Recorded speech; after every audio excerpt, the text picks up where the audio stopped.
Hi friends, in our last session we have seen harmonic progression, logarithmic progression and comparison of progression laws.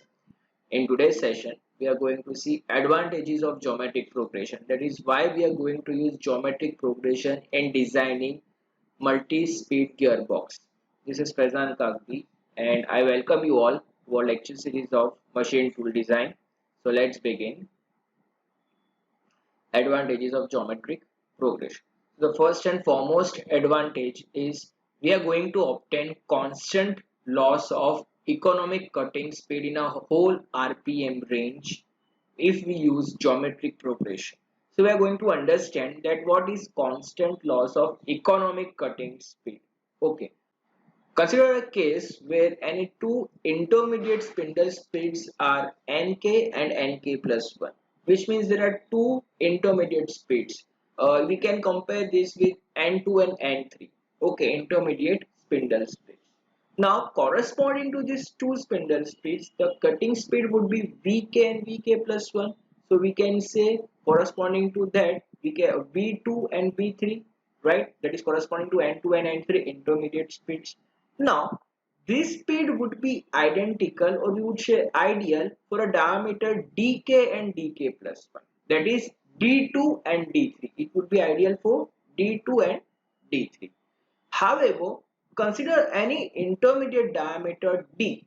In this case, I can say optimum spindle speed would be n opt and a corresponding cutting speed will be v optimum, right?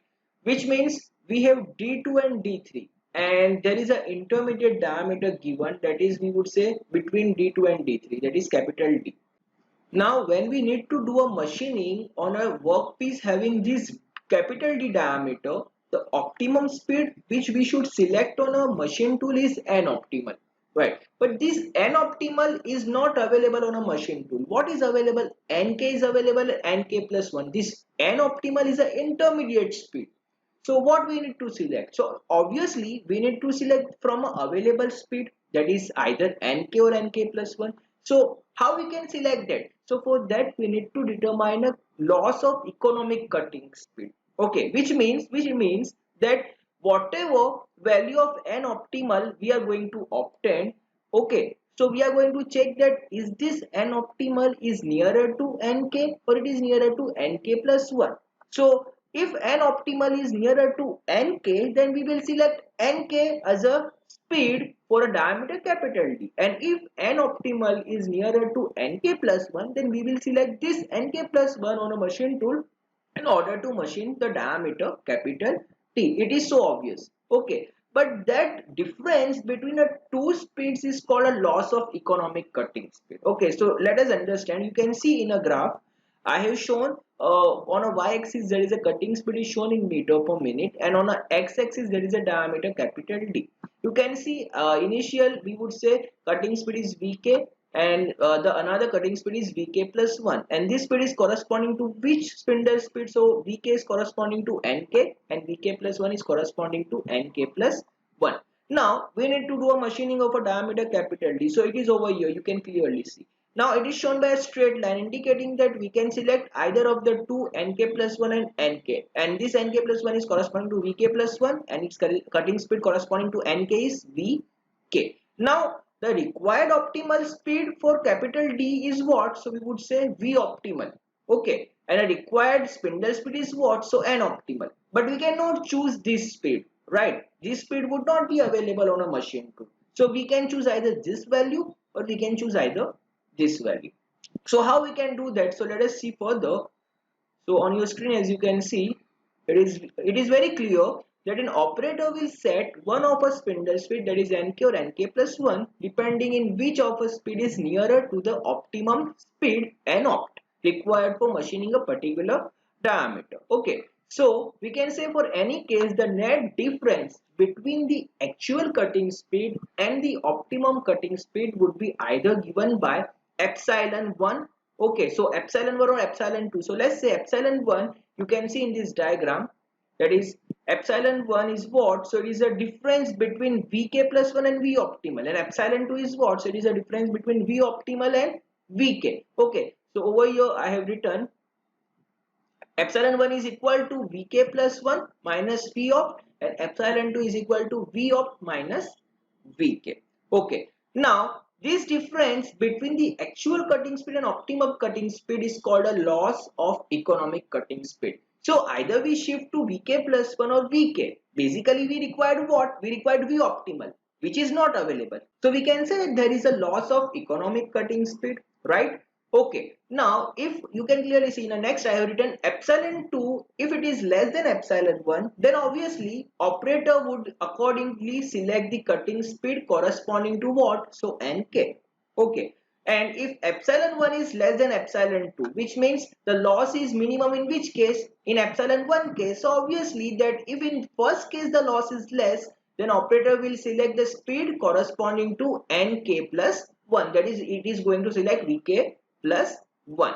So both would ensure that there is a minimum loss of economic cutting speed. So our target is very clear. We required a minimum loss of economic cutting speed. Now next, even from a diagram, we can determine over here that when will be the loss of economic cutting speed will be maximum. So it would be maximum when the optimal speed is the average of both, which means it is in between both.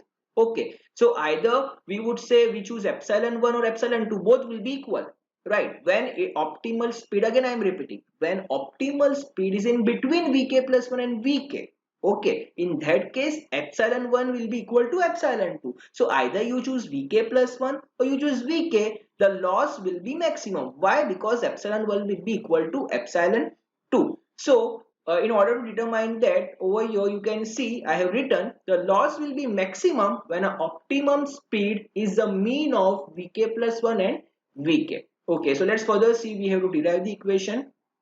So as you can see on your screen, to evaluate this maximum loss, consider the optimum speed, which we have written V opt is equal to, again we can say what? It is average. Okay, so I have written Vk plus 1 plus Vk by 2. Okay, now what is the formula to determine V? Cutting speed formula. So we can say it is pi dn by 1000. Okay, so I have written over here pi dn k plus 1 plus pi dn k upon 2 into 1000. Okay, now further we can take pi d upon 1000 common out, right? So let's say this is our equation number 1 of V optimum. The maximum loss of economic cutting speed would thus be written by an equation which we know epsilon max. Now either over here, since we are going to determine maximum loss, so we need to denote by epsilon max, which would be equal to Vk plus 1 minus V opt. You can either take V opt minus Vk, it is answer is going to come same. Okay, so I am considering Vk plus 1 minus V opt. Okay, now formula of Vk plus 1 is pi d nk plus 1 by 1000 minus V opt. We have determined its equation, that is V opt is equal to pi d n by 1000 into nk plus 1 plus nk by 2. That is equation number 1. So substituting that value, I have written over here. Now further you can see next step, I have taken pi d by 1000 common out. So in a bracket, the equation will be nk plus 1 minus nk plus 1 plus nk upon 2. Taking LCM, the equation will become pi d by 1000 in a bracket nk plus 1 minus nk by 2. So let's say this is our equation number 2. And this is the equation of maximum loss of economic cutting speed. Okay, and the equation for optimal cutting speed is what? So it is pi d by 1000 in a bracket nk plus 1 plus nk by 2. Okay, remember these two equations. Okay, now our further next target to bring this equation in terms of gear ratio. So how we can do that? So can I say that equation number 1 can be substituted in equation number 2? How we can substitute that? So from equation 2 you can see pi d by 1000, and in equation 1 pi d by 1000 both are same. So can I substitute pi d by 1000 from equation number 1 in equation number 2, right? So what we will get? So let's see further. So from equation 1 we get pi d by 1000 is equal to 2 into V opt upon nk plus 1 plus nk. So substituting in equation number 2 we get epsilon max is equal to 2 V opt upon nk plus 1 plus nk in a bracket nk plus 1 minus nk by 2. So this value you can see I have substituted from equation number 1. So the final equation we would say is going to become nk plus 1 minus nk upon nk plus 1 plus nk into V optimum, cancelling out 2 from a numerator and denominator. Okay, now further what I have done in the next step, I have taken nk common out from a numerator and denominator. So can I say the equation is going to become nk plus 1 upon nk minus 1 upon nk plus 1 upon nk plus 1. Now if you see carefully, this ratio of speeds, can I say it is a gear ratio, right? That is a ratio between two successive spindle speeds. So you can clearly see nk plus 1 upon nk. So it is going to become what? 5k, right? You can compare this by, if for example we have n1, n2, n3, n4. So what would be phi 1? So you would say phi 1 is equal to n2 by n1, phi 2 is equal to n3 by n2, phi 3 is equal to n4 by n3. So can I say similarly, phi k is what? So it is equal to nk plus 1 upon nk. So the final equation for a maximum loss of economic cutting speed is going to become phi k minus 1 upon phi k plus 1 into V optimum. Now, from this equation, can I conclude that if phi is kept constant throughout a cutting process, then we would get a constant loss of economic cutting speed. That is, obviously, loss of economic cutting speed will take place in every case. Why? Because the diameter which we are going to machine is not necessary that corresponding to that diameter spindle speed is available on a machine too. Right. So we need to select such a spindle speed which is nearer to our calculated spindle speed, that is an optimum. Okay, only after selecting that we can machine that particular diameter workpiece. So obviously there will always be a loss of economic cutting speed. So what would be better? So if loss of economic cutting speed is constant while shifting every spindle speed step, so it is most preferable. And when we can get a constant loss of economic cutting speed, only in case if phi is coming constant. And when phi, that is gear ratio, will be constant, so you will say it will be constant if we use geometric progression. So it is very simple that constant loss of economic cutting speed can be only be obtained if we design our gearbox based on what? Geometric progression law. Okay, so I hope that you are clear that why we need to use the geometric progression law while designing our multi-speed gearbox. Again, there is another benefit of a geometric progression. Let us see that. So you can see on your screen, a better gearbox design can be obtained. Now how? So I can say in a multi-speed gearbox, if a speed steps are obtained by using AP, that is arithmetic progression, or harmonic progression rather than a geometric progression, then all the spindle speeds have to be obtained from a simple gear train arrangement by changing gears only between a two shafts. So you can see I have shown a gearbox arrangement in which there is only two shafts available, and a main shaft, that is our input shaft, is directly connected with the electric motor. Okay, so this gearbox is of a 6-speed gearbox, 6-speed machine tool gearbox. Okay, which means you can see that there are 6 pairs for each of the speeds to be obtained. So first pair of a gear, then this is a second pair of a gear, then this is our third pair of a gear, then this is a fourth pair, fifth pair, and sixth pair. Okay, so it is very obvious that if we use this type of gearbox, then we would to take 12 gears, or we can say 6 pairs, for obtaining a 6-speed gearbox, which is going to make system bulky, right? Gear shifting will be time consuming and inconvenient, and even different speeds cannot be obtained without switching off the machine, which means we can say that every time while shifting the gear from first gear to second gear, we need to shift off the machine, we need to switch off the electric motor. Only after that we can shift the gear. Otherwise what could happen? Otherwise, if a electric motor is operating, then a breakage of teeth can take place and it is going to damage the gearbox, right? So every time while shifting that, we would have to switch off the electric motor, which is not convenient, right? So this type of gearbox will be obtained only by using a arithmetic or harmonic progression, in which in arithmetic progression we are taking a difference between a spindle speeds, and if we take a difference between a spindle speeds, so we need to arrange the number of gears in a series arrangement.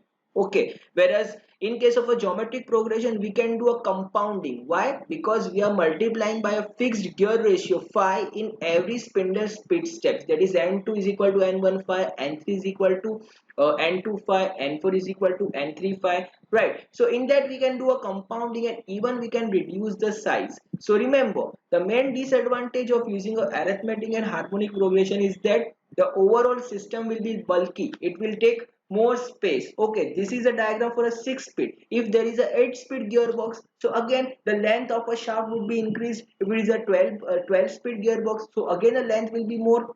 because if it is a 12 speed gearbox, so the number of gear pair will be how much? So we would say 12 pairs will be there, right? So remember, this is a main disadvantage of using AP and HP. Okay, now let us see the advantage of GP. So you can see in this diagram, in a gearbox based on a geometric progression, multiple speeds can be obtained using a gears arranged in a multiple stages. That is, compound gear train arrangement is used if we use a geometric progression law. So in this case, it is very clear that there is an intermediate shaft. Okay, there is a counter shaft used, which means there would be more than two parallel shafts. With this arrangement, can I say larger number of speeds can be obtained with a lesser number of gears. So if you see carefully, this is an arrangement of a 6-speed gearbox. Now let us understand that how a power transmission will take place. So basically over here, this is a 6-speed gearbox arrangement. Okay, so you can clearly see on an input shaft which is connected with the electric motor, there are two gears mounted, and on an output shaft, that is a machine tool spindle shaft, there are three gears mounted. Okay, and there is an intermediate shaft on which there are 5 gears mounted. Now this is a 6-speed gearbox. Remember, 6-speed gearbox. Now how we are going to obtain 6 speeds? So can I say that on a output shaft there are 3 gears? Okay, so at a time one gear will be in meshing. Okay, so in this diagram you can see this gear is in a meshing condition, so first speed will be obtained. Okay, then at a time after shifting that, can I say that second speed can also be obtained if we shift this gear in this direction? Then after shifting a gear on the third gear, we can obtain a third speed. Okay, so these three speeds can be obtained when we are going to bring a first gear, that is input shaft gear, in meshing with this gear. Okay, which means three speeds are available. Okay, now when we shift this input shaft gear on a second gear, over here you can see I am showing by a cursor. So can I say another three speeds can be obtained by this arrangement of a gears, right? So total how many speeds we have obtained by using this compound gear train arrangement? So we are going to say 6 different speeds can be obtained. So what is the benefit? So you can clearly see the number of gears are reduced.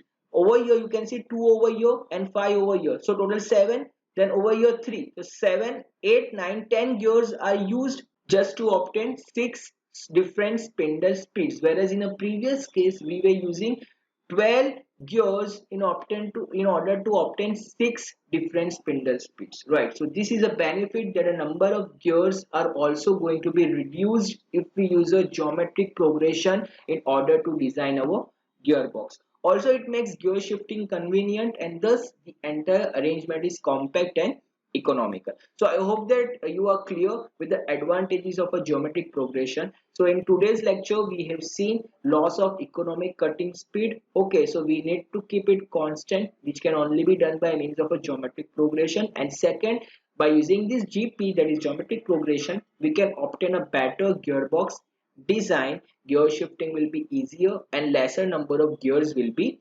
used. Okay, so I hope that you are clear in today's session. In our next session we will see design of multi-speed gearbox, and with that and based on that we will do numericals of this chapter. Okay guys, so till then stay tuned and thank you all.